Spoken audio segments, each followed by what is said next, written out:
কাল সন্ধ্যায় দিদিকে নিয়ে বেরিয়েছিলাম হেডফোন কিনতে।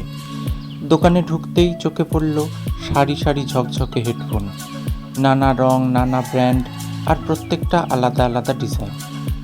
এক একে কয়েকটা হাতে নিয়ে দেখলাম, কানে লাগিয়ে শব্দও শুনে দেখলাম। সবগুলোর ভিড়ে একেবারে নজর কেড়ে নিল OnePlus-এর একটি হেডফোন। দেখতে সুন্দর, হাতে হালকা, আর শব্দের গুণমান একদম পরিষ্কার। দাম পড়ল 1400 টাকা, যা মানের তুলনায় বেশ ঠিকঠাক মনে হলো। কিনে নিয়ে বাড়ি ফিরে প্রথম গান চালাতেই মনে হলো, হ্যাঁ, ঠিকই বেছে নিয়েছি। এখন গান শোনার সময় যেন শব্দের ভেতরে ঢুকে যায়, একদম অন্যরকম অনুভূতি। ভিডিওটা দেখার জন্য ধন্যবাদ।